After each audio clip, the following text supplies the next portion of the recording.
దరిద్ర స్థితిలోకి వెళ్ళిపోయినప్పుడు पूरी तरह से गरीबी स्थिति में अगर वो आ जाएगा तो ఇక వీళ్ళ పని అయిపోయింది, अब इनका काम तमाम हो चुका है, ఇక వీళ్ళు పైకి రారు, अब ये लोग ऊंचे नहीं आने वाले हैं। మెల్లగా అందరూ మర్చిపోవడం ప్రారంభిస్తారు. फिर धीरे धीरे सब लोग भूलना भी शुरू कर देते हैं, కీర్తి మొత్తం అపకీర్తి అయిపోతుంది. फिर सारी कीर्ति निकल जा चुका रहता है। ఎంతగా కీర్తి సంపాదించుకొని ఇల్లు కట్టుకున్నావేమో, మంచి చదువు చదువుకున్నావేమో, అన్ని రకాలుగా ఉన్నావేమో, కానీ देखो कितना कितना तुमने कीर्ति यानी पाया होगा, अच्छा घर कमाकर, अच्छी गाड़ी कमाकर या अच्छा नाम कमाकर, కొన్నిసార్లు అవి పోగొట్టుకున్నప్పుడు जब कभी वो सब चले जाते हैं तो పొగిడిన వాళ్ళే హేళన చేస్తూ ఉంటారు. फिर जिन लोगों ने बड़ाई की है ना, वो लोग ही पहले बदनाम करेंगे।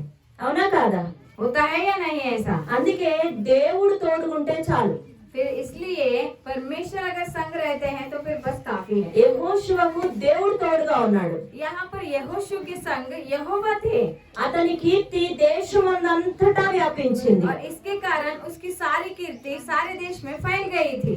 అందుకే వాక్యం సెలవించిన రీతిగా దేవుడు మనకు తోడుగా ఉండాలి. इसलिए जैसे वचन अगुवाई कर रहा है, परमेश्वर हमारे संग रहने ఈ चाहिए। రోజు ఇక్కడ ఉన్న ప్రతి ఒక్కరికి కూడా यहाँ पर आए हुए हर एक के लिए भी దేవుడు తోడుకుంటే చాలు. परमेश्वर अगर संग रहेंगे तो काफी है। నీ పేరు నువ్వు ఎవరికి చెప్పుకోకర్లేదు. फिर तुम्हारे नाम को तुम्हें किसी और को बताने की जरूरत నీ नहीं है। కీర్తి దేశమంతటా, फिर तुम्हारी कीर्ति सारे देश में, ఒక నీ ఇంట్లోనే కాదు, सिर्फ तुम्हारे घर में ही नहीं, నీ ఊర్లోనే కాదు, तुम्हारे गांव में ही नहीं, దేవుడి వాక్యం సెలవిస్తుంది దేశమంతటా. परमेश्वर का वचन अगुवाई करता है सारे देश में। మీరంటారు అది ఎట్లా సాధ్యం? फिर आप बोलते हो ये कैसे होता है? నేను కూడా అట్లాగే ఉన్నాను, వెనకెక్కడో కూర్చొని దేవుడి వాక్యాలు వింటున్నప్పుడు. देखो मैं तो वैसे ही थी कि कहाँ मैं परमेश्वर को वचन सुन रही थी। మా తల్లిదండ్రులు పూర్తి అప్పుల సమస్యల్లో మునిగిపోయి, फिर मेरे माता पिता पूरी तरह से कर्जे में डूबकर, మేము ముగ్గురు పిల్లలము, हम 3 बच्चे थे, మా నాన్నగారు బాగా తాగుతూ, हमारे पिताजी बहुत पीते हुए, ఒకప్పుడు మంచి బ్యాంక్ మేనేజర్, ఉన్నత స్థితిలో ఉన్న కుటుంబము. फिर एक दिन ऐसा था कि हमारे पिता बैंक मैनेजर थे और बहुत ऊंचे स्थिति में हम लोग थे। కానీ అప్పులు ఎప్పుడైతే అయినాయో, लेकिन जब कर्जे हुए అందరూ దూరం అయ్యారు. सब लोग दूर हो गए। వీళ్ళ పని అయిపోయింది అనుకున్నారు. फिर इनका काम हो चुका है समझ పిల్లల लिए, పెళ్లిళ్ళు ఎట్లా చేస్తారు అనుకున్నారు. तो पता नहीं बच्चों की शादी कैसे ఎంత పెద్ద करेंगे ఇల్లు सोच रहे। కట్టుకున్నారు, అమ్ముకుంటున్నారు అన్నారు. अब इतना बड़ा घर बना लिए, अब इसको बेचेंगे समझ लिए। ఇంత తాగుతున్నాడు ఇక బతకడు అన్నారు.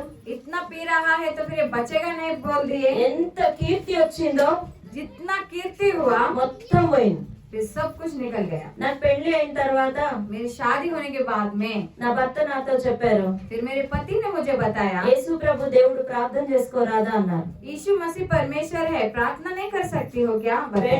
వెంటనే ప్రార్థన చేయడం ప్రారంభించాను. तुरंत ही प्रार्थना करना शुरू कर ఆ दिया। దేవుడు నాతో మాట్లాడితే బాగుండు అనుకున్నాను. फिर मैंने ऐसे सोचा, वो परमेश्वर अगर मुझसे बात करती तो कितना अच्छा रहता। మనిషి ఒక సమస్యను మనిషి తీసేయాలంటే కొంత మట్టుకే సహాయం చేయగలడు.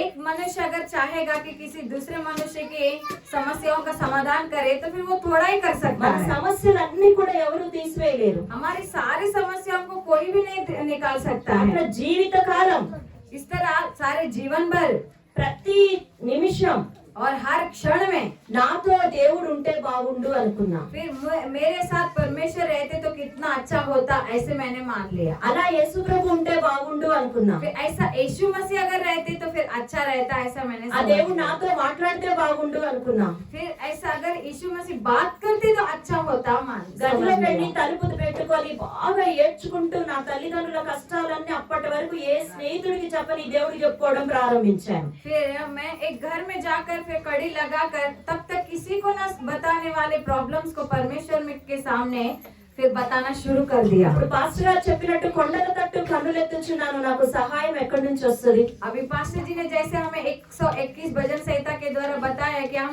पर्वतों पर अपनी आंखें लगाएंगे तो सहायता मुझे किसकी ओर से मिलेगी? సహాయం దేవుడి దగ్గర నుంచే వస్తుంది. सहायता परमेश्वर की ओर से मिलती है। ఎప్పుడైతే ప్రార్థన చేయడం ప్రారంభించానో, जब से मैंने प्रार्थना करना शुरुआत किया, అప్పటికే మా నాన్నగారికి 5 లక్షల అప్పు, फिर तब तक हमारे पिता को 5 लाख कर्जे हो चुके ఒక थे। పెద్ద ఇల్లు అమ్ముకునే పరిస్థితిలో ఉన్నాం. एक बड़ा घर अब बेचने की स्थिति में आ चुके थे మా అన్నయ్యకి ఏం ఉద్యోగం లేదు, और मेरे बड़े भाई को कोई जॉब नहीं था మా చెల్లికి ఇంకా వివాహం కాలేదు. और मेरी बहन को भी कोई विवाह नहीं మా हुआ అమ్మ था ఎప్పుడు ఏడుస్తూ ఉండేది. और मेरी माँ हमेशा रोती रहती थी। భయంకరమైన కుటుంబ సమస్యల్లో ఉన్నాం. फिर बहुत भयानक पारिवारिक समस्याओं में थे। ఎప్పుడైతే ప్రార్థన చేయడం ప్రారంభించానో फिर जैसे मैंने प्रार्थना करना शुरुआत कर दिया, దేవుడు తన స్వరం ద్వారా నాతో మాట్లాడాడు. परमेश्वर उनके वाणी के द्वारा मुझसे बोलना शुरुआत कर दिया। నశించిన దాన్ని వెతికి రక్షించడానికి వచ్చాను అన్నాడు. जिसको जो नष्ट हुआ है उसे मैं ढूंढ के बचाने आया हूँ। నీ నోటి నిండా నవ్వుంచుతానన్నాడు. तुम्हारे सारे मुंह भर में मैं खुशी भर दूंगा। ఆ రోజు నుంచి మా కుటుంబం అంతా యేసు ప్రభు వైపు తిరిగాం. फिर हम उस दिन से सारा परिवार प्रभु यीशु मसीह की तरफ फिर गए।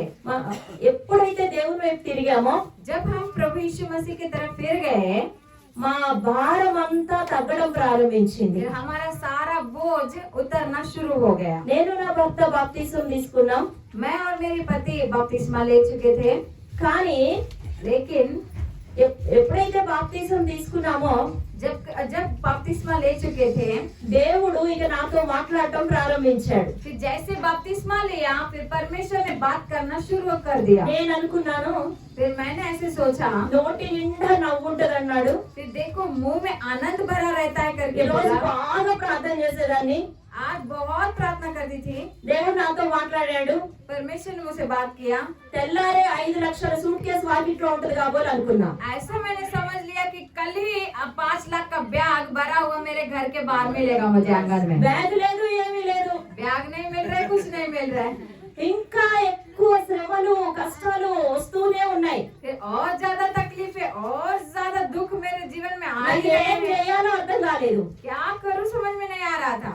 బైబిల్ చదవడం ప్రారంభించాను. बाइबल पढ़ना शुरुआत कर दिया। అప్పటి వరకు तब तक మా బంధువులు, మా ఫ్రెండ్స్, फिर हमारे सारे रिश्तेदार, हमारे सारे सहेलियां, టీచర్స్ टीचर, నేను చాలా కామ్గా ఉంటానని, फिर मैं तो बहुत शांत रहती हूँ इसलिए, చాలా మంచిదానని बहुत अच्छी हूँ इसलिए బాగా పొగిడేవాళ్ళు.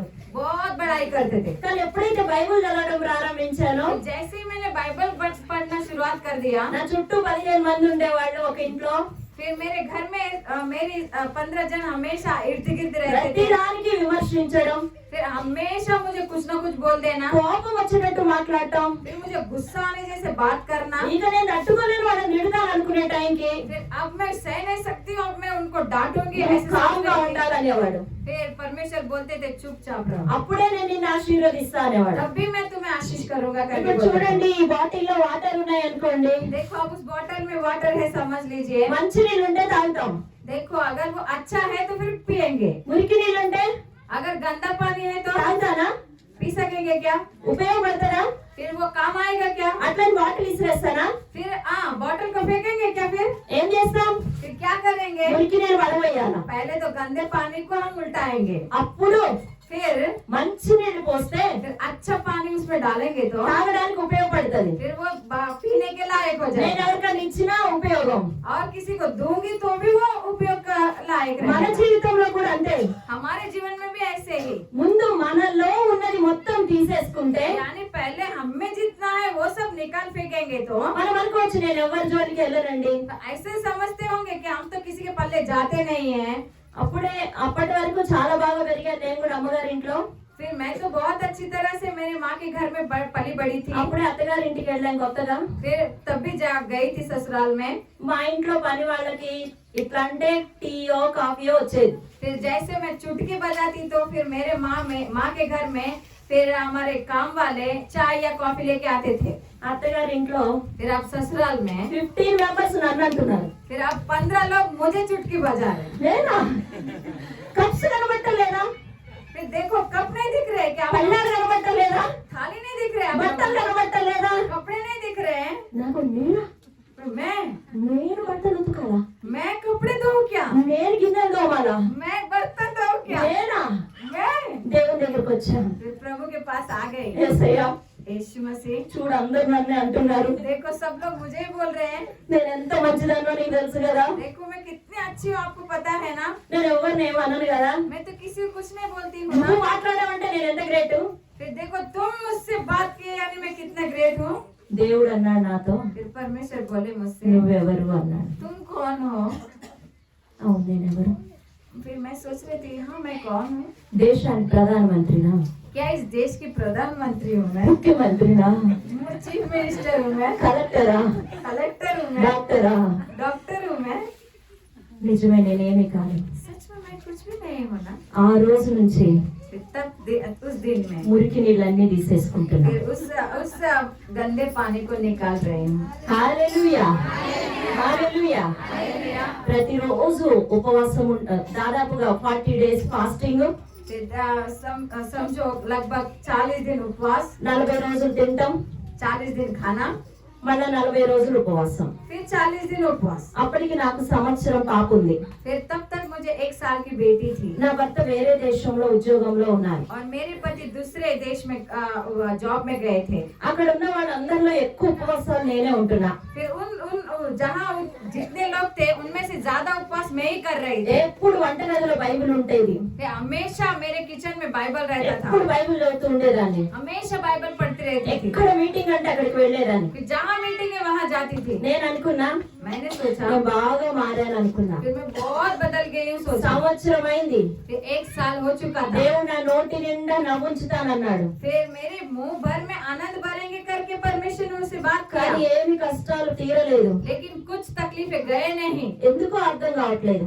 क्यों नहीं समझ में आ रहा దేవుడు था। మాట్లాడుతున్నాడు, परमेश्वर बात कर रहे थे, పరిస్థితులు మారట్లేదు. लेकिन परिस्थिति नहीं बदल रही నాకు थी। అర్థం కాలేదు. फिर मुझे समझ में नहीं आया। అప్పుడు మేము గుంటూరులో ఉండేవాళ్ళం. तब मैं गुंटूर रहती थी। అక్కడికి ఆమోస్ అయ్య గారు వచ్చారు. वहाँ पर आमोस पास्टर जी आए थे, మొట్టమొదటిసారిగా వచ్చారు అక్కడికి. पहली बार आए थे। మా మామయ్య గారు మా ఇంటికి తీసుకొచ్చారు అయ్య గారిని. फिर हमारे ससुर लाए थे हमारे घर में आमोस पास्टर जी को। మేమందరం ఇంట్లో వాళ్ళందరం మోకాళ్ళ మీద ఉన్నాం. फिर हम सब लोग घुटने पे थे हमारे घर में। అయ్య గారు ఫస్ట్ నా దగ్గరికే వచ్చారు. फिर पास्टर जी मेरे ही पास पहले आए। దేవా నేను ఎంతో మంచి వాక్యం ఇస్తాడో అనుకున్నా. फिर मैंने ऐसे सोचा, परमेश्वर कितना अच्छा वचन तू मुझे देने वाला है। అందరికంటే నేనే ఇప్పుడు ఫస్ట్ నంబర్ 1 భక్తురాలు అనుకున్నా. फिर ये सबसे मैं ही नंबर 1 एकदम भक्तनी हूँ ऐसा सोचा। అయ్య గారు నా దగ్గరికి రాగానే అన్నారు, फिर पास्टर जी मेरे पास आते ही बोले, అమ్మ నీకొకళ్ళ మీద కోపం ఉందంట, फिर तुम्हें बहुत किसी पर गुस्सा है, నువ్వు అది తీసేసుకుంటే पहले उसको निकालो, దేవుడు నీకు పరిశుద్ధాత్మలు ఇస్తాడంట అన్నారు. परमेश्वर तुम्हें पवित्र आत्मा देने वाले हैं ऐसे बोले। నాకు అయ్యగారు అన్న బాధ కంటే फिर पास्टर जी ने जो बोला उस बात के दुख से ज्यादा అందరూ ఒక్కసారి నవ్వారు. फिर सब लोग ऐसे फटक करके हंसे। ఏ, మీ అత్త మీద ఉందని చెప్పు, हाँ तो तुम्हारे सास में మీ ఆయన మీద ఉందేమో, या तो फिर तुम्हारे చూడు కోపం ఉందంట. देखो देखो इसको किसी के ऊपर गुस्सा है, ఏం చేయాలో అర్థం కాల. क्या करूं नहीं समझ में आया। కానీ దేవుని దగ్గర అన్నాను, फिर लेकिन परमेश्वर के దేవా पास- దైవజనులు అబద్ధం చెప్పరు. देखो परमेश्वर दैविक जन तो झूठ नहीं बोलते हैं। నాకు ఎవరి మీద కోపం ఉందో అర్థం కావట్లేదు. फिर मुझे किस पर गुस्सा है समझ में नहीं आ रहा है। సాధ్యమైనంత వరకు సంవత్సరం నుంచి తగ్గించుకుంటూ ఓర్చుకుంటూ చెప్పిందల్లా వింటున్నాను. ఆ మాట మాత్రం నిజమే. जितना हो सकता है मुझसे उससे कई गुना ज्यादा मैं हर चीज को सह रही हूँ, झेल रही हूँ, सबका सुन रही हूँ, కానీ నాకు ఎవరి మీద కోపం ఉందో తెలియట్లేదు. लेकिन किसके ऊपर आखिर गुस्सा है समझ में नहीं आ रहा है। నాకు చూపించు దేవా అన్న. प्रभु मुझे दिखा दे ऐसा मैंने बोला। ఒక్కసారిగా ఎవరి మీద నా కోపం ఉందో వాళ్ళ ఫోటో నా కళ్ళ ముందుకు వచ్చింది. फिर एकदम से मुझे जिसके ऊपर गुस्सा है उसका फोटो मेरे सामने आ गया। నేను ఉత్తరం రాసి వాళ్ళకు క్షమాపణ కోరాను. फिर उनको मैंने लेटर लिख के अपना क्षमा मांगी। అయ్యగారు ఇంకొక మాట కూడా అన్నారు, फिर पास्टर जी ने दूसरी और एक बात भी बोली थी, అమ్మ నీకు కొంచెం కష్టం వస్తుంది, देखो तुम्हें थोड़ा बहुत तकलीफ आने वाला है, కానీ ఆ కష్టం నుంచి దేవుడు విడిపిస్తాడు. लेकिन उस तकलीफ में से परमेश्वर छुड़ाने वाले हैं। నాకు అసలు పెద్ద బెలూన్ లో గాలి తీసేసినట్టు అయిపోయింది. फिर ऐसा मुझे लग रहा था जैसे बड़े से बलून में ये फुग्गे से हवा निकाल दिया। ఇప్పుడు దాకా నేను పడుతున్న కష్టాలు కాదా, ये सब जो सह रही हूँ ये क्या दुख नहीं है, ఇంకా కష్టం ఉంటుందా, और तकलीफ होने वाला है కానీ क्या? విడిపిస్తాడంట. हाँ लेकिन छुड़ाने वाला है। కొన్ని కొన్ని సందర్భాల్లో कुछ कुछ ऐसे तकलीफों में బాగా కష్టం ఎక్కువైనప్పుడు जब बहुत कुछ झेलने के लिए हो जाता है, ఏడుపు రాదు, ना तो दुख ना तो रोना आता है, బాధ అయిపోతుంది, फिर दुख रुक जाता है, ఏం జరిగితే అది జరిగిద్దిలే అనిపిస్తుంది. जाने जो होने वाला है देखा ఈ जाएगा రోజు ऐसा ఇక్కడ ఉన్న लगता है। వాళ్ళంతా అట్లాగే ఉన్నారు. आज यहाँ पर आए हुए सभी का जीवन में ऐसे ही है। హల్లెలూయా. కానీ ఎప్పుడైతే అయ్యగారు వెళ్ళిపోయారో, लेकिन जब पास्टर जी चले गए थे, ఎప్పుడైతే నేను క్షమించు దేవా అని అయ్యగారు చెప్పినప్పుడు వెంటనే ఒప్పుకున్నానో, फिर जैसे ही मैंने परमेश्वर क्षमा करो करके पास्टर जी बोलते ही प्रभु के నా पास क्षमा శరీరంలో मांगी, ఒక కరెంట్ షాక్ లాగా వచ్చింది. फिर मेरे शरीर में एक करंट शॉक जैसा लग गया। పరిశుద్ధాత్మ అనుభవంతోనే తర్వాత తొందరలోనే దినకరన్ గారి మీటింగ్ లో పొందుకున్నాను. फिर पवित्र आत्मा का अनुभव फिर दिनकरन के मीटिंग में मैंने पा ఆ लिया। రోజు నుంచి ఇంకెక్కువ ప్రార్థనా జీవితం అయింది. फिर उस दिन से मेरा प्रार्थना जीवन और ज्यादा बढ़ा। అయ్యగారు వెళ్ళిన తెల్లారే మా నాన్నగారికి హార్ట్ అటాక్ వచ్చిందని కబురు వచ్చింది. फिर पास्टर जी गए थे, उस दूसरे दिन ही मेरे पिताजी को हार्ट अटैक आया ऐसा खबर मुझे డాక్టర్ मिला। 2 రోజుల కంటే ఎక్కువ బతకమన్నారు. फिर डॉक्टर ने कहा 2 दिन से ज्यादा नहीं जिंदा रहने చేతిలో वाला है। రూపాయి లేదు. फिर हाथ में 1 रुपया नहीं था, కానీ लेकिन అద్భుత రీతిగా अद्भुत रीति से డాక్టరే అన్నాడు, डॉक्टर ने बोला మీ దేవుడు ఎవరో గొప్పోడు, परमेश्वर तुम्हारा बहुत महान है, पता नहीं कौन ఇంత है। హార్ట్ అటాక్ వచ్చి బతికిన వాళ్ళని నేను చూడలేదు. इतना अटैक आने के बाद में जिंदा रहे व्यक्ति को मैंने नहीं देखा। బతికినన్నాడు బతుకుతాడు. अब जितना दिन जिंदा रहेगा रह ఏ सकेगा, ఆపరేషన్ అవసరం లేదు. कोई भी ऑपरेशन की जरूरत भी नहीं ఎందుకంటే है, అంతకుముందు ఆపరేషన్ కి 3 లక్షలు అడిగారు. क्योंकि उससे पहले ही बोल रहे थे ऑपरेशन के लिए 3 लाख मांग रहे थे। ఏ ఆపరేషన్ అవసరం లేదన్నారు. कोई भी ऑपरेशन की जरूरत नहीं है करके ఫస్ట్ बोले। టైం నాకు అనిపించింది फिर पहली बार मुझे ऐसा लगा, బైబిల్లో ఎర్ర సముద్రం పాయలైంది. फिर बाइबल में लाल समंदर दुबागा हुआ। నా జీవితంలో అది నిజమైంది. मेरे जीवन में वो सच हो गया। ఒక్క నెలలోనే एक ही महीने में మా అన్నయ్యకు ఉద్యోగం వచ్చింది. मेरे भाई बड़े भाई को अच्छा जॉब 6 मिला। నెలల్లోనే అమెరికా వెళ్ళాడు. फिर 6 महीने में अमेरिका गए वो। ఒక్క సంవత్సరంలోనే అప్పులన్నీ తీరిపోయినాయి. एक ही साल में सारे कर्जे मिट गए। మా చెల్లికి వివాహమైంది. मेरी बहन की शादी हुई। నా సమస్యలన్నీ, మా డాడీ 15 సంవత్సరాలు బతికాడు. फिर मेरे पिताजी 15 साल फिर और जीवन काल उनका बढ़ गया। హల్లెలూయా, హల్లెలూయా. కష్టాలన్నీ ఎవరికైనా వస్తాయి, हाँ, दुख तो सबके जीवन में आता जाता है, కానీ మన జీవితంలో ఆశీర్వాదం రావాలంటే अगर हमारे जीवन में आशीष आनी चाहिए तो యెషయా గ్రంథం 42వ అధ్యాయము 10వ వచనాన్ని గనుక మనం ఒకసారి చదివితే, एशिया पुस्तक का 42 अध्याय के 10वां वचन अगर हम लोग पढ़ेंगे तो, एशिया पुस्तक का 42 अध्याय वचन 10 अगर हम पढ़ेंगे तो, हे समुद्र पर चलने वालों, हे समुद्र के सब रहने वालों, हे द्वीपों, तुम सब अपने रहने वालों समेत यहोवा के लिए नया गीत गाओ और हालेलुया। पृथ्वी की चोट से उसकी స్తుతి करो। యెహోవాకు కొత్త గీతము పాడుడి, భూ దిగంతముల నుండి ఆయనను స్తుతించుడి. సముద్ర ప్రయాణం చేయవారులారంటే లోకంలో ఉన్న వాళ్ళైనా సరే, మీరు ఈ రోజు వచ్చిన వాళ్ళైనా సరే, చుట్టూ సమస్యలు ఉన్న వాళ్ళైనా సరే, समुद्र पर चलने वालों या समुद्र पे रहने वालों, यानी आज के दिन आज पहली बार आए होंगे या बहुत दिनों से आप आ रहे होंगे या यहाँ से आजू बाजू से आए होंगे, ఈ రోజు మీ జీవితంలో ఎన్ని సమస్యలన్నా ఉండనివ్వండి, आज के दिन आपके जीवन में पता नहीं कितने भी समस्या रहने दीजिए। నాకు ఒక్క నిమిషం అర్థమైంది, मुझे एक मिनट में पता चला, ఈమెను క్షమించకపోవటం మూలానేనా నేను సంవత్సరం నుంచి ఇన్ని బాధలు పడింది. इस स्त्री को मैंने क्षमा नहीं किया इसलिए क्या मैं इतने दुख भोग रही हूँ 1 साल से। ఇదే నేను ఎప్పుడో మారుంటే अगर मैं इसका भी बदल लेती तो నా జీవితంలో ఇంత ఆలస్యం అయ్యేది కాదు కదా. मेरे जीवन में इतना लेट होता नहीं ना। फिर నాకు ఇట్లా చెప్పేవాళ్ళు అప్పుడు లేరు. फिर मुझे ऐसा बोलने वाला कोई नहीं था, అందుకే నాకు అంత టైం పట్టింది. इसलिए मुझे इतना टाइम लगा। ఈ రోజు మీకు అంత టైం పట్టదు. आज आपको इतना टाइम नहीं लगने वाला है। కొత్త కీర్తన పాడతారు. अब से आप नया गीत गाने वाले हैं। ఏంటి కొత్త కీర్తన?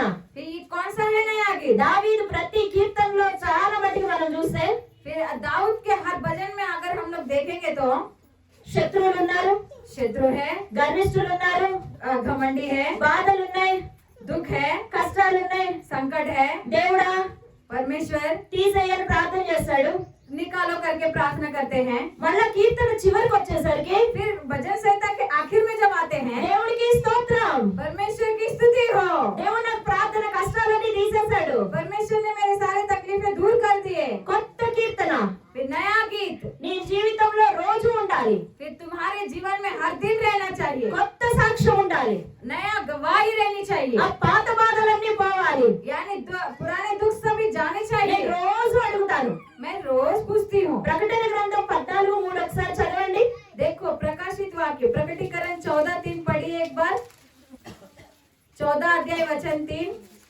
कि और वे सिंहासन के सामने और चारों प्राणियों और प्राचीनों के सामने मानो यह नया गीत गा रहे थे और उन 1,44,000 जनों को छोड़ जो पृथ्वी पर से मोल लिए गए थे कोई वह गीत ना सीख सकता था। నేను అదే అడుగుతా, मैं ऐसे पूछती हूँ, పరలోకంలో రోజు కొత్త కీర్తన పాడతారు, स्वर्ग राज्य में हर दिन एक नया गीत गाते हैं, నా జీవితంలో కూడా फिर मेरे जीवन में भी రోజు కొత్త కీర్తన ఉండాలి. हर दिन एक नया गीत रहना चाहिए। నిన్న బాధ ఉండొచ్చు, कल का दुख रहता होगा शायद, రాత్రి బాగా ఏడ్చుండొచ్చు, हाँ रात में बहुत रोई होगी, ఉదయానికి अगर सुबह ही నా జీవితంలో కొత్త కీర్తన ఉండాలి, सवेरे ही मेरे जीवन में नया కొత్త गीत సాక్ష్యం रहना ఉండాలి, चाहिए, नया गवाही रहनी కొత్త चाहिए, అద్భుతం ఉండాలి. नया अद्भुत रहना ఈ चाहिए। రోజు మీ అందరి జీవితాల్లో आज आप सबके जीवन में అట్లాంటి అద్భుతం దేవుడు చేయబోతున్నాడు. ऐसा अद्भुत कार्य परमेश्वर करना ఎవరైనా चाहिए। సరే, आप पता नहीं कौन हो सकते ఈ हैं, రోజు వచ్చినా సరే, आज ही आए होंगे, కావాలా కొత్త కీర్తన? चाहिए क्या नया गीत? చాయే పాత నీళ్లు పాడబోయాలి. तो फिर पुराना पानी गिरा दीजिए, పాత నీళ్లు కాదు, మురికి నీళ్లు. यानी गंदा पानी फेंक दीजिए। నిజమైన వాటిని జీవ జలం యేసు ప్రభువే నీలోకి రావాలి. यानी सही जीवन जल का सोता यीशु मसीह हम में ఇర్మియా आ గ్రంథం जाए। 1వ అధ్యాయం 7వ వచనం చూస్తే इर्मिया पुस्तक का पहला अध्याय अगर 7वां वचन हम लोग पढ़ेंगे तो చదువుదామా? पढ़ेंगे क्या? इर्मिया पुस्तक पहला अध्याय और वचन 7 को लिखा हुआ है, परंतु यहोवा ने मुझसे कहा मत कह कि मैं लड़का हूँ, क्योंकि जिस किसी के पास मैं तुझे भेजूं वहां तू जाएगा और जो कुछ मैं तुझे आज्ञा दूं वही तू कहेगा। హల్లెలూయా. బాగా వినండి. बहुत अच्छे से सुनिए।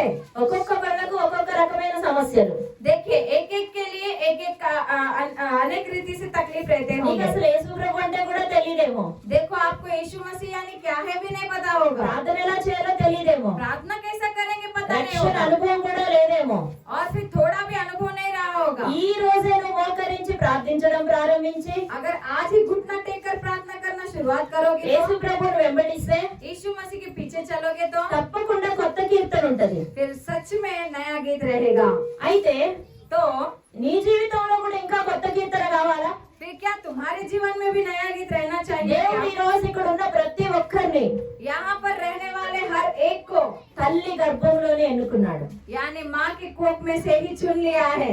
దేవుడు ఇర్మియాని ఎన్నుకున్నాడు. जैसे इर्मिया को चुना है यीशु ने, ఇర్మియాతో చెప్తున్నాడు, फिर इर्मिया को परमेश्वर कह रहे हैं నేను బాలుడనవద్దు, मैं बालक हूँ ऐसा नहीं कहना है, చిన్నవాడను, लड़का हूँ, బైబిల్ తెలియదు, बाइबल नहीं पता, ప్రార్థన రాదు, प्रार्थना नहीं पता, నడక కూడా సరిగా రాదు, चाल चलन भी नहीं आती। వాళ్ళంతా పెద్ద పాస్టర్లు, हाँ वो सब बहुत बड़े बड़े सेवक है, వాళ్ళు ఇలా ఉన్నారు, वो ऐसे हैं, నాకు ఏమి రాదు, मुझे तो कुछ नहीं आता है, ఏమనొద్దు. ऐसा बोलना ही नहीं నేను चाहिए। బాలుడనవద్దు, मैं लड़का हूँ ऐसा बोलना नहीं है। నేను నిన్ను పంపు వారందరి యొద్దకు और जहाँ जहाँ मैं तुझे भेजूं నీవు పోవలెను, वहाँ तू जाना है, నీకు ఆజ్ఞాపించిన సంగతులన్నీ और जो कुछ मैं तुझसे कहूँगा చెప్పవలెను. उसे बताना है। ఒకటే, एक ही, బాగా వినండి. बहुत अच्छे से सुनिए।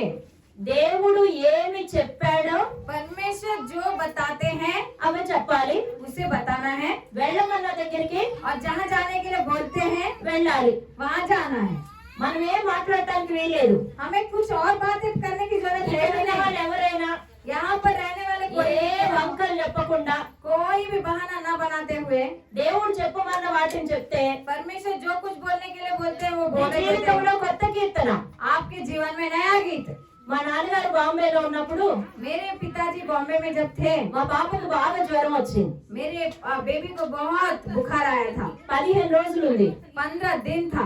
చర్చికి వెళ్ళాం ఒక రోజున ఇక్కడ బాంబేలోనే, यहाँ पर मुंबई में हम लोग एक चर्च में गए, తెలుగు చర్చి. तेलुगु चर्च था।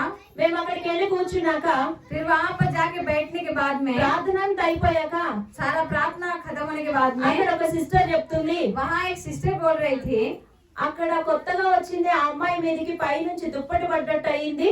वहाँ पर जो नई लड़की आई हुई है उसके ऊपर देखो ऊपर से एक कंबल गिर गया है, దేవుడు चादर गिर అమ్మాయిని गई है, స్వస్థపరుస్తున్నాడు और परमेश्वर उसको चंगाई दे रहे हैं అని చెప్పింది. ऐसा बोल दिया। పాస్టర్ గారు ప్రార్థన చేశారు. फिर पास्टर जी ने प्रार्थना कर ఆ दिया। చర్చిలో సాక్ష్యాలు ఉండవు. फिर उस चर्च में गवाहियां नहीं रहते हैं।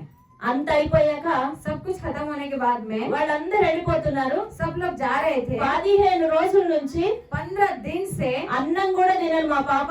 फिर खाना भी नहीं खा रही थी सही से. ఎవరో చాక్లెట్ కొనిస్తే कोई तो चॉकलेट खरीद के दिया రెండు था. చేతుల్లో చాక్లెట్లు పట్టుకొని फिर दोनों हाथों से चॉकलेट पकड़ पकड़ के పరిగెత్తుకుంటే నా దగ్గరికి వస్తుంది. फिर वो भाग भाग के मेरे पास आ रही थी. అప్పటి వరకు నాకు ఏమి దేవుని గురించి సరిగ్గా తెలియదు. फिर तब तक तो परमेश्वर के बारे में सही से मुझे कुछ भी नहीं వెంటనే पता మా था. పాపను ఎత్తుకొని फिर तुरंत मैंने अपने बेबी को लेकर పాస్టర్ గారి దగ్గరికి వెళ్ళి फिर पास्टर के पास जाकर నేను సాక్ష్యం చెప్తాను. मैं सब गवाही दूंगी करके बोली. పాస్టర్ గారు ఆశ్చర్యమై చూశారు. फिर वो पास्टर जी बहुत आश्चर्यचकित होकर मेरे ऊपर मेरी तरफ అందరూ देखे. ఒక్కసారి ఆగండి, सब लोग एक थोड़ी देर रुक जाइए. ఏమైనా చెప్తారంట. ये पता नहीं कुछ तो बोलने वाली है. నేను పాపను ఎత్తుకొని फिर मैं अपने बेबी को लेकर 15 రోజుల నుంచి మా పాపకు బాగోలేదు. 15 दिन से मेरी बेबी को ठीक नहीं था. ఇప్పుడు దేవుడు స్వస్థపరిచాడు. अभी परमेश्वर ने चंगाई दे दिया. అంతే చెప్పిన. इतना ही बता दिया. అక్కడ ఏం జరిగిందో నాకు తెలియదు.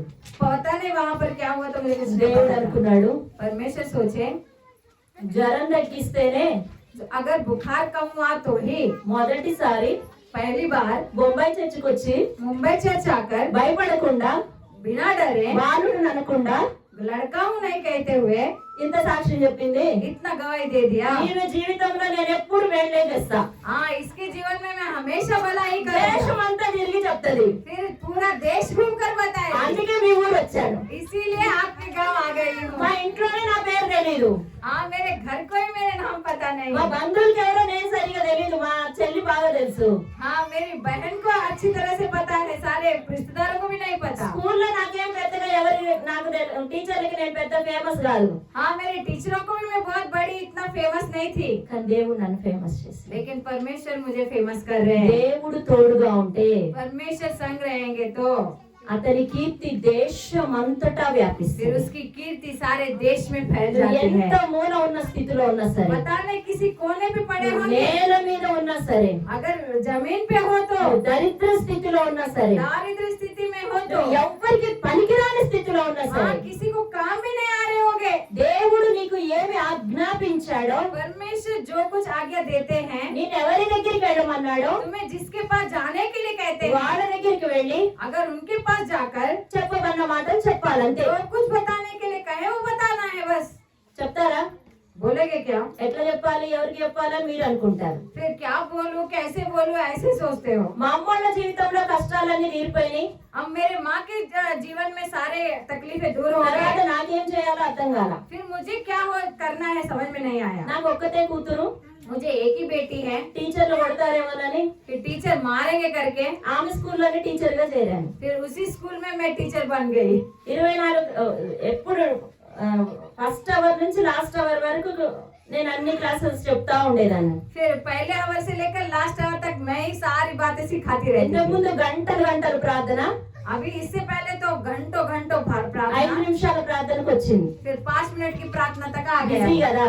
अब बिजी हो गई ना. ఒక్కసారిగా एक ही बार నా భర్త నేను ఇద్దరం రాజీనామా చేసే పరిస్థితులు మాకు ఎదురయ్యాయి. फिर मैं और हमारे पति दोनों मिलकर फिर रिजाइन करने की परिस्थिति आ गई. ఒక్క రూపాయి లేని స్థితి. फिर 1 रुपया भी नहीं बचा था वैसे. ఎంత సంపాదించిన సంపాదన అంతా చిల్లు సంచిలో వేసినట్టే. कितना भी कमा रहे थे लेकिन फटे हुए थैली में डालने जैसा हो నాకు रहा ఒక था. ప్రశ్న, फिर मुझे एक ऐसा ఏం प्रश्न, జరుగుతుంది నా జీవితంలో? क्या हो रहा है मेरे जीवन में? ఏంటి ఏడవడం? ये क्या है ये दुख? కష్టాలు వచ్చినప్పుడేమో బాగా ఏడవడం, फिर जब दुख तकलीफ आ रही तो बहुत ज्यादा रो रही थी. కష్టాలు తీరంగానే फिर जैसे ही तकलीफ दूर ఆ हो रही थी, సంతోషం కొద్ది రోజులు కూడా నేను అనుభవించకుండానే फिर थोड़ा दिन भी उस खुशी को मैं पा మళ్ళీ ही नहीं నా रही थी. జీవితంలోనే దెబ్బ.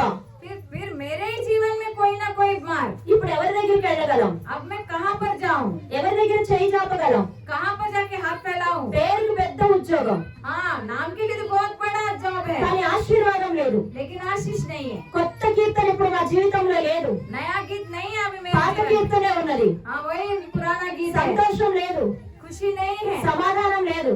समाधान नहीं है. అప్పటికి 5 సంవత్సరాలు అయింది. तब तक 5 साल हो चुके थे. 5 సంవత్సరాల తర్వాత మళ్ళీ చొప్పదండి ఆమోసయ్య గారి దగ్గరికి వెళ్ళాం. फिर 5 साल के बाद में चोपादंडी के आमोस पास से पास्टर जी जो यहाँ आए थे उनके पास हम गए।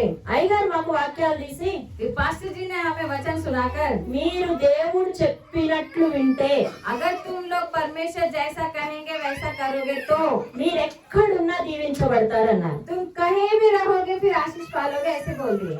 మేమిద్దరం కూడా फिर हम दोनों भी ఇంటికి వచ్చాం. घर में आए। నా భర్త డాక్టరు, हमारे पति डॉक्टर हैं। మేమిద్దరం మోకరించాం. फिर हम दोनों घुटने पे आए। అయితే వెచ్చగానన్నా ఉండమన్నాడు, या तो गर्म रहने के लिए అయితే कहा, చల్లగానన్నా या ఉండమన్నాడు. तो ठंडा रहने के लिए నులి कहा। వెచ్చగా ఉంటే लेकिन आधे गर्म है आधा है ठंडे में, నోటి నుండి ఉమ్మేస్తా అంటున్నాడు. तो फिर मुंह से थूक थूका करके बोल दिए। జీవితంలో కష్టాలు రావద్దు అని నేను అంటలేదు, हाँ, जीवन में दुख आने ही नहीं चाहिए, ऐसे तो नहीं बोल रही हूँ। రావచ్చు.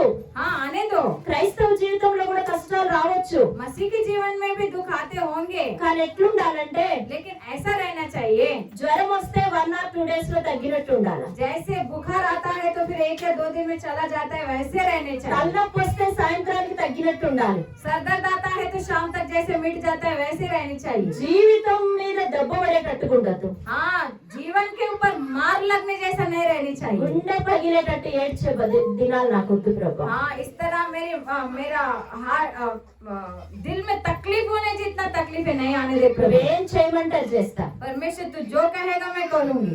ఇప్పటి నుంచి నా జీవితం నీకు ఇస్తున్నా. अब से मैं अपना जीवन तुझे दे रही हूँ। కోరుట్లకు వచ్చాక कोरुटला में आने के కట్టబడిన बाद గాడిద పిల్లని విప్పి తీసుకురమ్మని వాక్యం చెప్పినట్టుగా फिर जिस तरह वचन कहता है कि बंधे हुए गधे को मेरे पास लाओ करके సేవ చేస్తానని అనుకున్నా.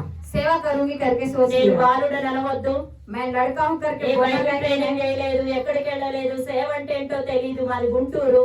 फिर बाइबल ट्रेनिंग नहीं किया, क्या है कुछ पता नहीं। हमारा तो गुंटूर है, हम लोग तो आए कोरुटला में। కొత్తగా కోరుట్లకు వచ్చాం. फिर नए नए आए हैं कोरुटला में। ఒక్క వ్యక్తి కూడా నాకు తెలియదు. फिर कोई एक व्यक्ति भी नहीं पता है मुझे यहाँ पे। కానీ నేను నా గదిలో ప్రార్థన చేస్తూ लेकिन मैं अपने रूम में प्रार्थना करते हुए నేను రెడీ, मैं रेडी हूँ। నేను బాలుడు అనొద్దు, हाँ, मैं लड़का नहीं बोलूंगी। నన్ను ఎక్కడ పంపిస్తావు పంపించు, तू जहाँ भेजेगा भेज तू। ఏం చెప్పాలో కూడా చెప్పు, और क्या बताना है वो भी बोल दे। నువ్వు చెప్పమన్న మాటలు చెప్తాను, तू जो बोलेगा मैं कहूंगी। నువ్వు వెళ్ళమన్న చోటికి వెళ్తాను. तू जहाँ बोलेगी वहाँ जाऊंगी।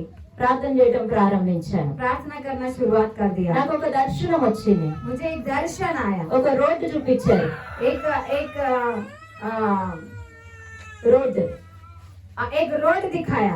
నేను ఆ రోజు అనుకున్నాను, फिर मुझे ऐसा लगा ఉదయం 10 నుంచి सुबह 10 बजे से 4 गंటల దాకా शाम के 4 बजे तक లేవకుండా ప్రార్థన చేస్తా అనుకున్నా. बिना उठे प्रार्थना करूंगी ऐसे सोचा। 10 గంటలకి కల్లా పనంతా పూర్తి చేసుకొని फिर 10 बजे तक सारा काम पूरा करके మోకరించి ప్రార్థన కూర్చున్నానో లేదో, फिर जैसे घुटने पे आई कि नहीं, దేవుడు పలానా చోటుకి వెళ్ళమన్నాడు.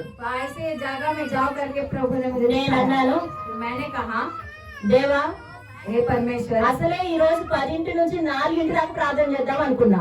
ऐसे मैंने तो सोचा था कि आज 10 बजे से लेकर 4 बजे तक प्रार्थना करूंगी। కూడా మోకరించా.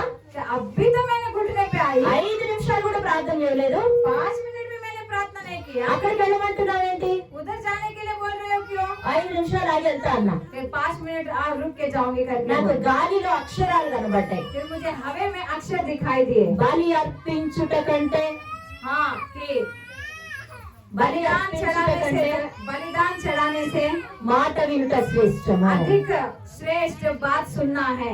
చాలా భయం అనిపించింది. बहुत डर लगा मुझे। అప్పుడే నా భర్త వచ్చారు. फिर तब भी मेरे पति आए थे। ఒక రోడ్డు దగ్గర నన్ను దింపండి అన్నాను. फिर एक रोड के ऊपर सामने मुझे उतारो करके बोले। దేవుడు చూపించిన ఆ రోడ్డు దగ్గరికి వెళ్ళి నిల్చున్నా. फिर परमेश्वर के दिखाए हुए रोड में जाकर मैं खड़ी थी। అక్కడ ఎదురుకు ఒక చిన్న ఇల్లు ఉంది. फिर उधर सामने एक घर था। ఆ కిటికీ చుట్టూ చాలా మంది పోగై ఉన్నారు. फिर उसके इस खिड़की के सामने बहुत सारे लोग खड़े थे। నేను ఇట్లా బైబిల్ తీసుకొని వెళ్ళేసరికి నన్ను పాస్టర్ అనుకున్నారు. फिर ऐसे मैं बाइबल पकड़ के गई थी तो फिर सब लोग मुझे पास्टर में सोच నేను लिए। ఇట్లా చూడగానే ఒక యవ్వనస్తురాలు ఫ్యాన్ కి ఉరి పెట్టుకొని ఉంది. फिर ऐसा मैं जैसे ही देखी तो फिर एक जवान स्त्री फैन पे फिर फांसी लेने जा रही थी। అందరూ తలుపుది అని అంటున్నారు కానీ తలుపు తీయట్లేదు. सब लोग बोल रहे थे कि दरवाजा खोलो तो वो खोल नहीं रही थी। ఆమె స్టూల్ ని తన్నటానికి ట్రై చేస్తుంది. फिर वो ऐसे स्टूल को हकला आने की कोशिश कर रही थी। నేను వెళ్ళి ఇట్లా చూశాను అంతే. फिर जैसे मैंने उसको देखा, ఆమె నా వైపు చూసింది, उसने मेरी तरफ देखा, ఆ ఉరితాడు తీసేసింది, फिर उस फांसी को निकाला, తలుపు తీసింది. फिर दरवाजा खोल दिया। నేనేం అక్కడ ఏం చెప్పలేదు. मैंने उधर कुछ बोला भी नहीं। దేవుడు వెళ్ళమన్న చోటుకి వెళ్తే చాలు. देखो, परमेश्वर जिस जगह में जाने के लिए बोलेंगे वहां पर जाए तो काफी है। అంతే. అన్ని అద్భుతాలు అక్కడే జరుగుతాయి. ये सारे अद्भुत कार्य वही हो जाएंगे। ఆమె నాకు అప్పుడు అర్థమైంది. హల్లెలూయా. సేవ అంటే చెప్పండి, సేవ అంటే देखिए, बताइए, सेवा यानी దేవుడు వెళ్ళమన్న చోటికి వెళ్ళాలి. परमेश्वर जहाँ बोलते हैं वहाँ जानी चाहिए। నేను బాలుడు అనవద్దు, मैं लड़का हूँ ऐसा बोलना नहीं है। నాకేం రాదనొద్దు. मुझे कुछ नहीं आता है नहीं నేను बोलना అనుకున్నా है। నా జీవితానికి ఇది చాలు. मैंने ऐसे सोचा कि मेरे जीवन के लिए काफी है। నేను ఒక గంట తర్వాత వెళ్తే బతికుండేదా? अगर मैं 1 घंटे के बाद जाती तो फिर वो जिंदा रहती क्या? అందుకే వాక్యం సెలవిస్తుంది, इसलिए वचन कहता है, నేను బాలుడను, నేను నిన్ను యెహోవా నాకు ఇలాగ సెలవిచ్చాను, నేను బాలుడను అనవద్దు, నేను నిన్ను పంపు వారందరి యొద్దకు నువ్వు పోవలెను, నీకు ఆజ్ఞాపించిన సంగతులన్నీ చెప్పవలెను. చెప్పండి, ఏం और जो చెప్పాలి? कुछ मैं तुझे आज्ञा दूं वही तू कहेगा। बताइए क्या कहना चाहिए? దేవుడు వెళ్ళమన్నోడి దగ్గరికి వెళ్ళాము. परमेश्वर जहाँ पर जाने के लिए कहते हैं वहाँ पर जाना चाहिए। మనకు ఆది కాలం నుంచి ప్రకటన వరకు చెప్పొద్దు. हाँ, फिर उत्पत्ति से लेकर प्रकाशित वाक्य तक नहीं बताना है। ఎందుకో చెప్పనా? क्यों पता है क्या? నేను చెప్పాను కదా మా నాన్నగారు వాళ్ళు బొంబాయిలో ఉన్నారని. अब मैंने बोला था ना कि हमारे पिताजी मुंबई में रह रहे थे। నేను మా పాప కోసం సాక్ష్యం చెప్పా కదా. फिर मैं तो अपने बेबी के लिए गवाही बताई ना। సంఘం వాళ్ళందరూ అన్నారంట, सारे कलेशिया वाले ऐसे बोले। ఆ పాస్టర్ అమ్మ వచ్చింది కదా, సాక్ష్యం భలే చెప్పింది. फिर वो पास्टर अम्मा आई ना, बहुत अच्छी गवाही बता दी। నాకు బైబిల్లో ఏం తెలియదు. मेरे बाइबल में तो कुछ नहीं पता था। ఆమెను వాక్యం రోజు ఎన్ని రోజులు ఉంటుందో అన్ని రోజులు వాక్యం చెప్పించుకుందాం ఆమె చేత అన్నారంట. फिर उस कलेशिया वालों ने बोला कि उस पास्टर अम्मा से ही जितने दिन रहेंगे उतना दिन वचन सुनवाएंगे। పాస్టర్ గారు మా ఇంటికి వచ్చి అడిగారు, पास्टर जी मेरे घर में आके बोले, ఈ పాస్టర్ అమ్మ వాక్యం చెప్పాలి. ये पास्टर अम्मा वचन सुनानी चाहिए। నేను ఎప్పుడంటే అవునంటే అవును, हाँ, मैं तो कभी भी हाँ तो हाँ, బాలుడని అనవద్దు. लड़का नहीं बोलना కానీ నేనేం चाहिए। చేశానో తెలుసా? लेकिन मैंने क्या बोला पता నాకు है? భలే మంచి టాలెంట్ ఉంది. फिर मुझे बहुत टैलेंट है। ఎవరన్నా పాస్టర్ గారు వాక్యం చెప్తే अगर कोई पास्टर जी वचन सुनाते हैं तो A to Z पहले से लेकर आखिर వాళ్ళు तक ఎలా వాక్యం చెప్తున్నారో, वो लोग जैसे बोलते हैं, కామా ఎక్కడ పెట్టారో, फिर वहाँ कहाँ पर कॉमा लगाए, ఫుల్ స్టాప్ ఎక్కడ పెట్టారో, कहाँ पर पुलिस स्टॉप लगाए, మొత్తం రాయటం అలవాటు. फिर उस सब बातें लिखने की आदत ఆ है। పాస్టర్ గారు వాక్యం చెప్పడం అయిపోయినాక फिर उस पास्टर जी के वचन सुनाने का खत्म होने के बाद నేను में, ఈ బొంబాయిలో 10 రోజులు ఉంటా. अब इस मुंबई में 10 दिन रहूंगी। 10 ప్రసంగాలు ఉన్నాయి. वहाँ 10 उपदेश तो है इसमें। నేను ఎక్కడెక్కడో పెద్ద ఫేమస్ పాస్టర్ల ప్రసంగాలు విన్నాను కదా, फिर वहाँ फिर मैं बहुत फेमस पास्टरों की उपदेश అవన్నీ सुनाया। రాసుకునేవి ఉన్నాయి. वो सब लिखे हुए हैं इसमें। రేపు ఒక మంచి ప్రసంగం సెలెక్ట్ చేసుకుంటా, हाँ, कल का एक अच्छा उपदेश सेलेक्ट करूंगी। దుమ్ము దులుపుతా. फिर वहाँ पर जाके అసలు झाड़ నేను देंगे। చెప్తే అందరు అంటున్నారు అసలు స్టేజ్ దద్దరిల్లిపోతుంది. फिर अब मैं बोल रही हूँ तो फिर स्टेज हिल रहा था। పొగిడే వాళ్ళు మనల్ని ఇంకా పాడు చేస్తారు. और बड़ाई करने वाले तो और हमें बिगाड़ के रखते हैं। మొత్తం అయిపోయినాయి, सब कुछ खत्म हो गया, ప్రసంగాలు అయిపోయినాయి, सारे उपदेश खत्म हो गए, నేనుండే టైం అయిపోయింది, मेरा भी रहने वाला टाइम खत्म हो गया। నేను మా ఊరు వెళ్ళిపోయాను. फिर मैं अपने गांव चली गई। 2 సంవత్సరాల తర్వాత फिर 2 साल के बाद में వేరే దేశం నుంచి నా భర్త వచ్చారు. फिर बाहर देश से मेरे पति आए। వేరే తిరుపతిలో పీజీ సీట్ వచ్చింది, ఉద్యోగం అదే చదువు వచ్చింది, ఇంకా ఉన్నత చదువు. फिर और दूसरे जगह पे और ज्यादा पढ़ाई करने की न्योता आई। మళ్ళా అక్కడికి వెళ్ళాం, మేము ఫ్యామిలీ పెట్టాం. फिर वहां पर गए और वहां पर परिवार सेटल किए। చాలా సంతోషం. बहुत खुशी। 2 సంవత్సరాల తర్వాత నా భర్త వచ్చాడు. फिर 2 साल बाद मेरे మా पति అమ్మ వాళ్ళ आए। కష్టాలన్నీ తీరిపోయినాయి. हमारे माँ की सारे तकलीफ दूर हो చాలా गए। సంతోషంగా ఉందాం అనుకున్నాం. फिर बहुत खुशी से रहेंगे ऐसे सोचा। కానీ ఒక్కసారి ఆ రాత్రి फिर एक ही बार उस रात में చిన్న దగ్గు వచ్చింది అంతే. फिर थोड़ा खांसी आया बस। నా 2 చేతుల నిండా రక్తం పడింది. फिर मेरे दोनों हाथों में खून गिरा। నేను డాక్టర్ దగ్గరికి వెళ్ళాం. फिर हम डॉक्टर के पास गए। వాళ్ళు ఏదో మెడిసిన్స్ ఇచ్చారు. उन लोगों ने पता नहीं कोई तो दवाई दे दिया। నేను రూమ్ లోకి వెళ్ళి దేవుని దగ్గరికి వెళ్ళాను. फिर मैं रूम में जाके परमेश्वर के पास गई। నాకెందుకు ఈ వ్యాధి వచ్చింది? मुझे क्यों ये बीमारी आई, నాకెందుకు వచ్చింది? मुझे क्यों आया ये बीमारी। దేవుడు నాకు फिर परमेश्वर ने मुझे ఇలా చూపించాడు. ऐसा दिखाया, ऐसा నేను पन्ना पलटाते हुए వేరే వాళ్ళు చెప్పిన వాక్యాన్ని दूसरों के किसी बताए हुए उपदेश को అక్కడ उधर చెప్పాను. सुनाई। దేవుడు అది తప్పుగా చూపించాడు. फिर परमेश्वर ने उसे गलत ठहराया। నిజమే, మనం ఎవరికన్నా మాటలు చెప్పాలంటే और सच है कि हम कभी किसी को बोलना है तो దేవుడి దగ్గర నుంచి వచ్చిన మాటలై ఉండాలి. परमेश्वर के पास से आए हुए बोली रहनी चाहिए, దేవుడిచ్చిన వాక్యమై ఉండాలి. परमेश्वर का दिया हुआ वचन रहना నేను चाहिए। నీకు ఆజ్ఞాపించిన मैं तुझे जो आज्ञा देता ఆ हूँ మాటలే చెప్పాలి, उन्हीं बातों को कहना चाहिए, వేరే చెప్పకూడదు. दूसरे नहीं कहने నాకు चाहिए। అర్థమైంది. मुझे ये समझ में आया। యేసు ప్రభువా यीशु मसीह ఏ రోజైనా कोई भी दिन में किसी నేను भी ఎవరికైనా వాక్యం చెప్పాల్సి వస్తే अगर किसी को वचन सुनाने की नौबत आई నువ్వు तो ఇస్తే చెప్తా, तू अगर देगा तो मैं बोलूंगी, లేకపోతే చెప్పను. नहीं तो नहीं बोलूंगी। స్వస్థత అయింది నాకు. फिर मुझे चंगाई मिल गया। దేవుడు కొట్టిన దెబ్బ परमेश्वर का मारा हुआ मार చచ్చేదాకా మర్చిపో. फिर हम जिंदगी भर नहीं भूल सकेंगे। ఇప్పుడు 5 సంవత్సరాల తర్వాత ఇప్పుడు ఎవరో ఒక అమ్మ వచ్చి వాక్యం చెప్పమంది. फिर अब 5 साल के बाद में पता नहीं कोई माँ आकर बोल रही थी वचन सुनाओ। నేనన్నా फिर मैं बोली మధ్యాహ్నం రా, शाम को आ जाओ। పొద్దు నుంచి దేవుని దగ్గర నుంచి ఒక్క వాక్యం ఇవ్వు, ఒక్క వాక్యం ఇవ్వు, ఒక్క వాక్యం ఇవ్వు. ఇప్పుడు నాకు ఆమెకి చెప్తా, లేకపోతే నాకు ఇంకా ఎంత దెబ్బ అని చెప్పేసి అంటే దేవుడు నాకు వాక్యం ఇచ్చాడు. फिर सुबह से लेकर शाम तक मुझे एक वचन दो, मुझे एक वचन दो। वो शाम को आएगी क्या सुनाऊं करके फिर मैं बोल रही थी तो परमेश्वर ने मुझे एक वचन ఏ పాట పాడాలో ఇచ్చారు. कौन सा गाना गाना है भी बताया। ఆ రోజు నుంచి उस दिन से लेकर దేవుడిచ్చిన వాక్యం, परमेश्वर का दिया हुआ वचन, ఎందుకంటే అనుకోకుండా क्योंकि अनजाने में ही దేవుడు ప్రత్యక్షతలున్న సంఘంలోకి నన్ను నడిపించాడు. और जहाँ पर प्रकाशन है उसी कलेशिया में परमेश्वर ने मुझे चलाया। ఈ రోజు వరకు आज के दिन तक దేవుడిచ్చిన మాటలు, परमेश्वर के दिए हुए वचन, దేవుడు చెప్పమన్న వ్యక్తులకి परमेश्वर जिनको बोलने के कहेंगे వెళ్ళమన్న సమయంలో వెళ్ళటం నేర్చుకున్నా. और जाने वाले समय में जाना सीख ली। ఏమైందో తెలుసా? अब क्या हुआ पता है, నా జీవితంలో కొత్త కీర్తన స్టార్ట్ అయింది. फिर मेरे जीवन में नया की शुरुआत हो गया।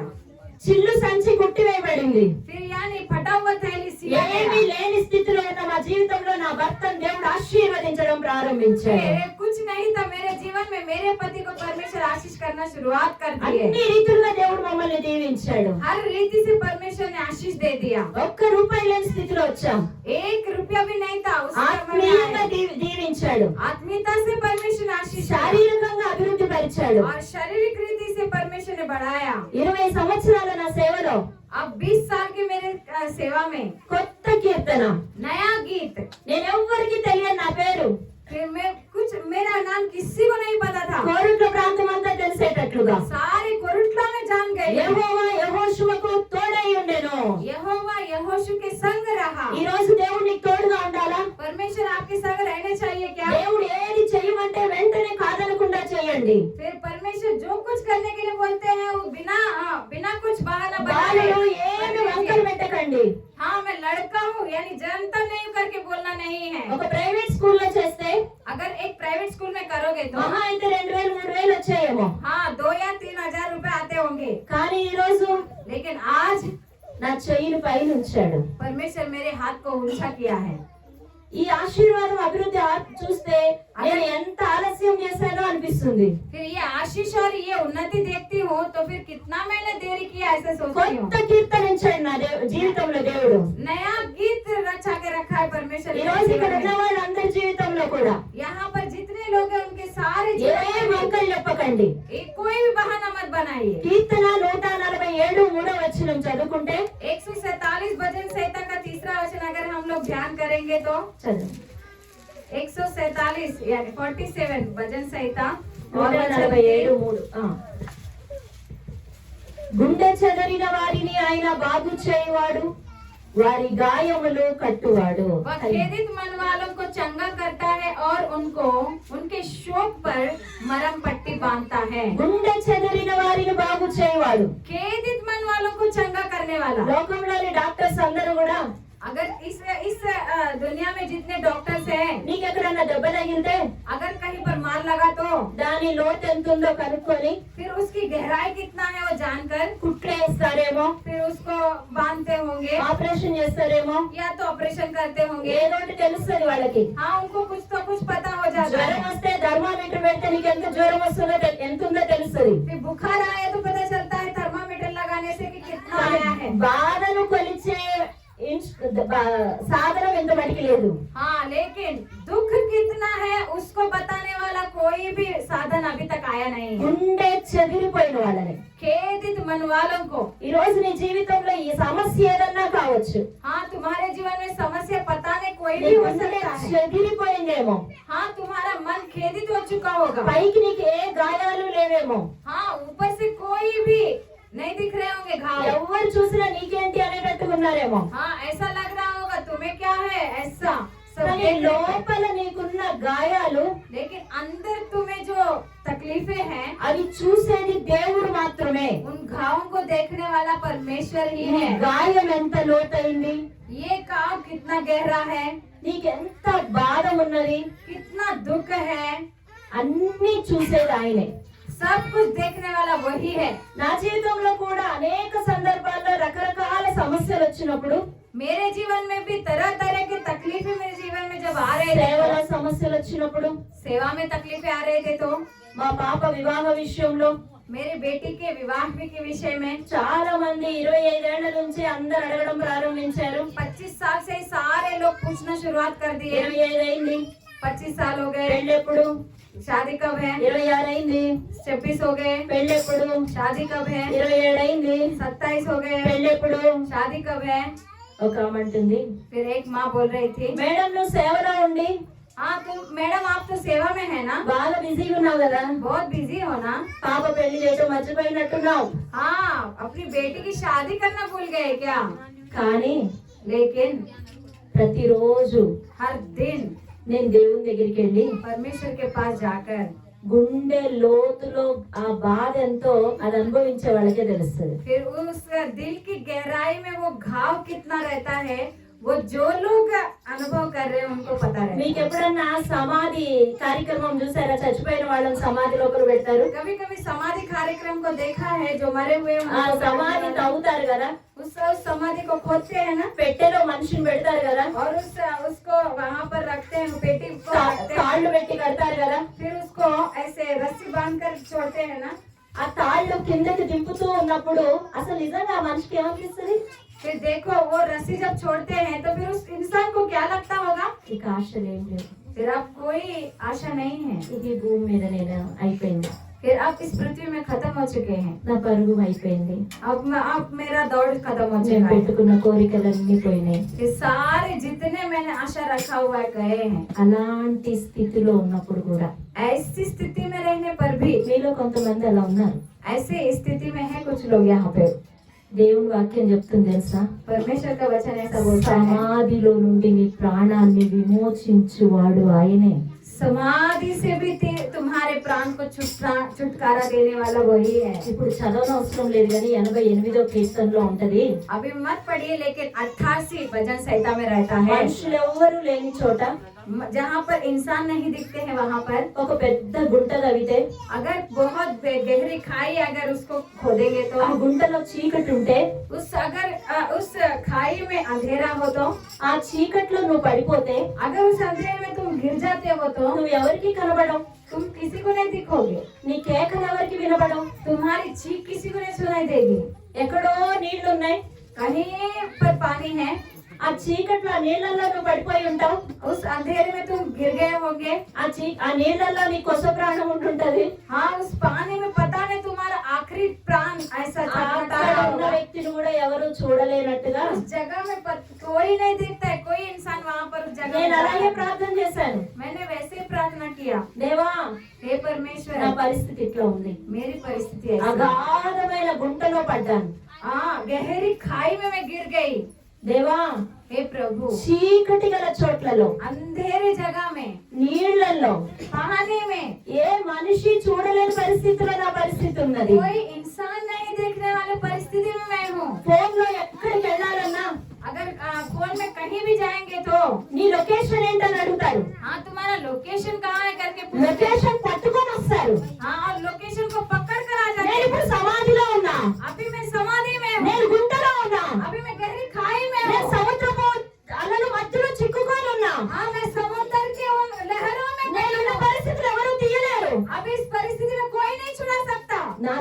నువ్వు కనుక్కోవా?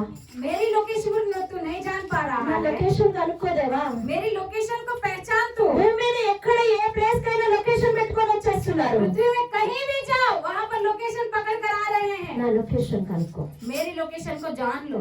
దేవుడు ఒక రోజు నాతో మాట్లాడాడు. परमेश्वर एक दिन मुझसे बात कर रहे थे, నీ గుండె గాయం లోతు నాకు తెలుసు.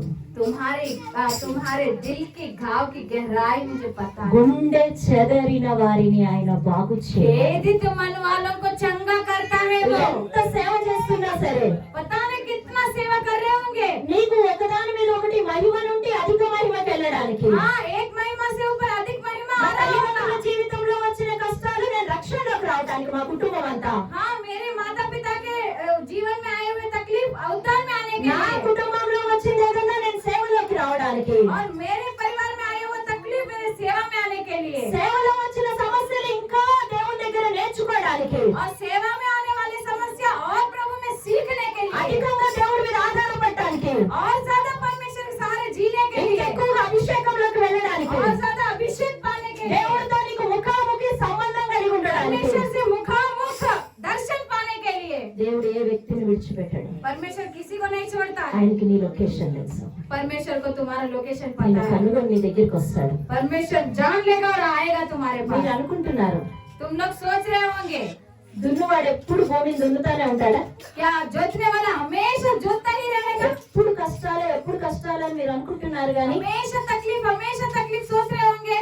ఇప్పుడు నేను అక్కడ ఇచ్చిన రూమ్ ఎదురుగా అమ్మ కూరగాయలు పెట్టింది. अब जो इस पिंगले मौसी के घर में मुझे जो घर दिया है उसके सामने बाजी पाला है, ఏటికి వాటికి శుభ్రం చేసి जिसको किसी को अच्छा साफ ఏ करके, మడికి ఆ మడి కూరగాయలు వేరే కూరగాయలు పెట్టింది. देखो जिसको उसको अच्छी तरह से उसने भाजी पाला लगा दिया है, దాని వల్ల ఆమెకు ఆశీర్వాదం. उसके द्वारा उसको आशीष है। ఆమె దాని వల్ల బ్రతుకుతుంది. हाँ, उसके द्वारा वो जीवित रहेगी। దేవుడు నిన్ను అధికంగా ఆశీర్వదించడానికి, परमेश्वर तुम्हें बहुत अच्छी तरह से आशीष करने నీ के కీర్తి लिए, భూమి అన్నంతటా తెలవబడటానికి. तुम्हारी कीर्ति सारे देश में फैलने के లేదు, నీ लिए। ఇంట్లో ఒక చిన్న ఊర్లో కాదు, हाँ, सिर्फ इस गांव में, इस छोटे देश में नहीं, భారతదేశం అంతా నిన్ను వాడుకోవడానికి. सारे भारत देश में तुम्हें वापरने के నీ लिए, కీర్తి లోకమంతా తెలవడానికి. तुम्हारी कीर्ति सारी प्रजा जानने के लिए।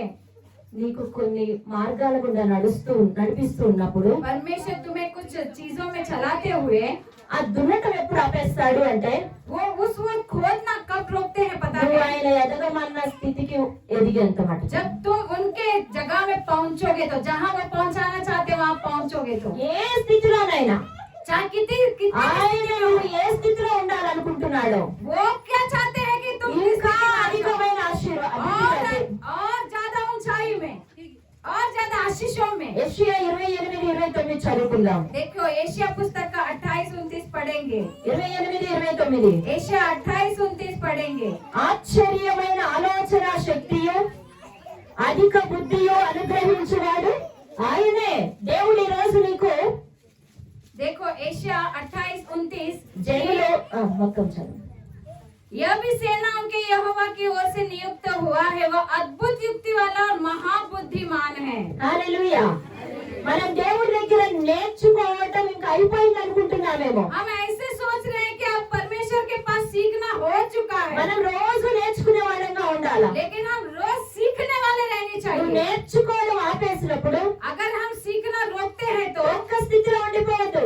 हाँ, उसी स्थिति में नहीं रह जाना चाहिए। రక్షణలోనే ఆగిపోవద్దు, या सिर्फ उद्धार में नहीं रुकना है, అభిషేకంలోనే ఆగిపోవద్దు. सिर्फ अभिषेक में नहीं रुकना है। ఏదో కొద్దిగా భాషలు మాట్లాడుతున్నారులే, సేవ చిన్నగా చేస్తున్నారులే అని ఆగిపోవద్దు. हाँ, थोड़ा बहुत अन्य भाषा बात कर रहे, थोड़ा बहुत सेवा हो रही है, रुकना नहीं ఏదో है। పాటలు పాడుతున్న ఆరాధనలో అక్కడలోనే ఆగిపోవడం కాదు. हाँ, बस आराधना कर रहे, बहुत अच्छी तरह से गाने गा అది కాదు रहे। దేవుడు నువ్వు ఉండవలసిన స్థితి. ये नहीं, परमेश्वर जहाँ चाहते हैं उस स्थिति में। ఒకసారి एक बार కెన్నెత్ ఈ హ్యాగిన్ అనే దైవజనులు देखो, कन्नत ही एगन, ప్రపంచమంతా గొప్ప ఉజ్జీవానికి కారణమైన దైవజనులు देखो वो है जो पूरे देश को उज्जी में चला। 16 సంవత్సరాలు ఆయన సేవ చేసిన తర్వాత 16 साल की सेवा के बाद, ఇంకింతేనా हाँ बस इतना ही है क्या? అని ఒక గదిలోకి వెళ్ళి ప్రార్థన చేస్తూ फिर एक रूम में जाकर प्रार्थना करते हुए 16 రోజులు అదే ఒక నెల రోజులు దాకా ప్రార్థన చేస్తూ 1 महीना तक प्रार्थना करते हुए దేవుని సన్నిధిలో ఇంతేనా ఇంతేనా ఇంతేనా అని అడుగుతూ ఉంటే फिर परमेश्वर के सन्निधि में वो पूछ रहे थे, इतना ही है क्या, इतना ही है क्या, इतना ही है क्या। యేసు ప్రభు ఆయన గదిలోనికి స్వయంగా నడుచుకుంటూ వచ్చి फिर यीशु मसीह उनके रूम में स्वयं चलते हुए आकर बोले, నా కుమారుడా, मेरे बेटे, ఈ 16 సంవత్సరాల నీ సేవ इस 16 साल के तुम्हारी सेवा में నేను ఎన్నుకున్నది కాదు. मैं जो चुना हूँ నిన్ను वैसा నేను नहीं। ఇలా చూడాలనుకోవట్లేదు. मैं इतना नहीं देखना चाहता हूँ। ప్రపంచమంతా నీ కీర్తి వ్యాపించాలి. पूरे पृथ्वी में तेरा నేను నిన్ను అలా ఉంచాలనుకుంటున్నాను. तुम्हें ऐसा रखना चाहता నీకు हूँ, అంతటి అభిషేకం ఇవ్వాలనుకుంటున్నాను. ऐसा अभिषेक देना चाहता हूँ। సరిపోని అభిషేకం. हाँ, ये अभिषेक काफी नहीं है। దేవుడు అతని అభిషేకంతో నింపిన తర్వాత परमेश्वर से अभिषेक से भरने के గొప్ప बाद పరిచర్య.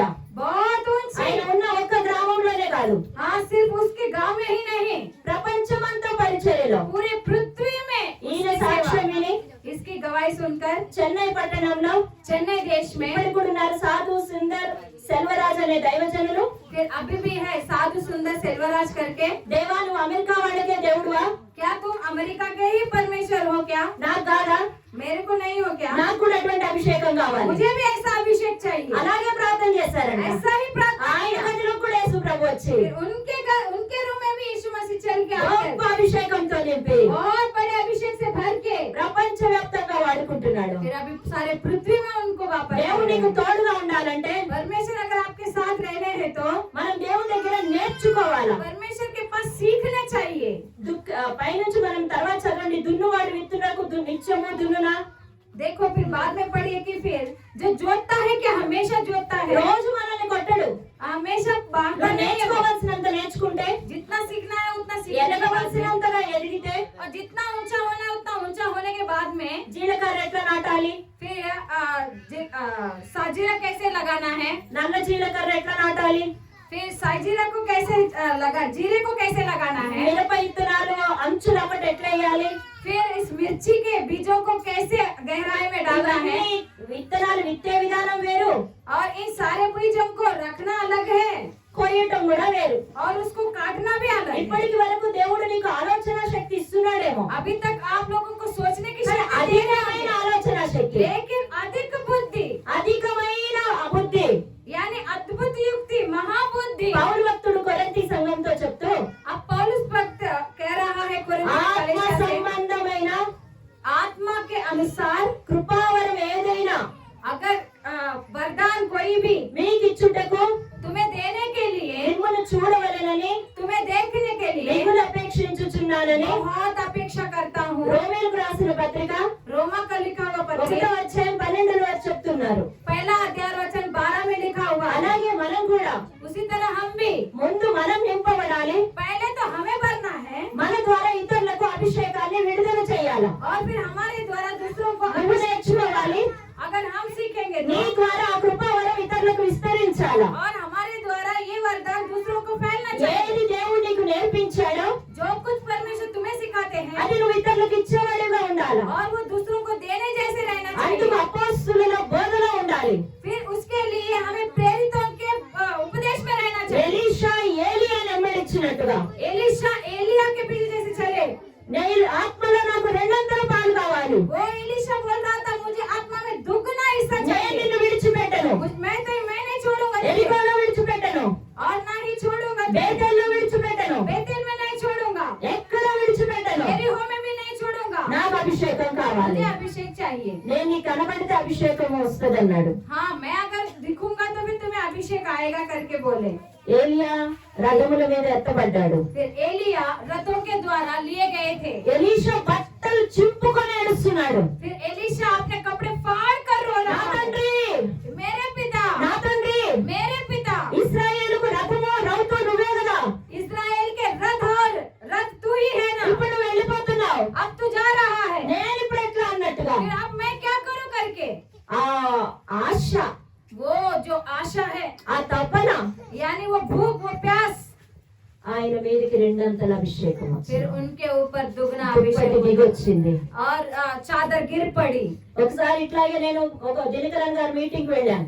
एक बार ऐसे में दिनकरन के 3 मीटिंग में गए। గంటలకు మీటింగ్ అన్నారు. 3 बजे मीटिंग बोले, మా పాపని ఇంటి దగ్గర వదిలిపెట్టి నేను మీటింగ్ కి వచ్చా. फिर मेरी बेटी को घर पे छोड़कर मैं मीटिंग के पास కానీ आई। ఎవరో నాకు తప్పు చెప్పారు. फिर कोई तो मुझे गलत बता दिया। 7 గంటల వరకు ఎవరు రాలేదు.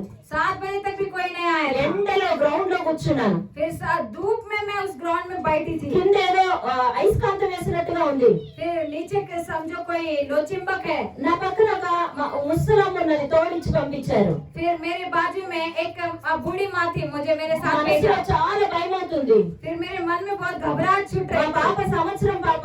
और मेरी बेटी 1 साल की बेटी है। వెళ్ళేటప్పుడే చెప్పారు, నువ్వు ప్రార్థన అంటే అటే పోతావు కాబట్టి పాపని ఇక్కడ ఉంచితే తొందరగా వస్తావని వదిలిపెట్టేయమన్నారు. फिर वो लोग बोले कि तुम अपने बेटी को साथ में जाओगी तो फिर प्रार्थना करती हो तो उधर ही जाती हो, इसलिए आप बेटी को इधर रखो और चली जाओ।